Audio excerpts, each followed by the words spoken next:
Hi, good evening everyone. This is Rich. So, nagpapantok pa si ako.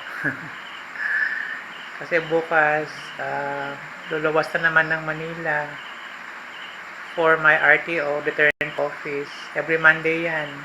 So, mahirap siya, kaso nga lang kailangan talaga. Yun talaga yung schedule ko. So far, okay naman yung diabetes ko. Testimony lang to. So, when I check it this afternoon, okay naman siya. Bumaba. So, yun lang. Tuloy-tuloy lang siguro yung pag-inom ng gamot. Saka may nabasa akong testimony na kailangan din mag-take ng herbal.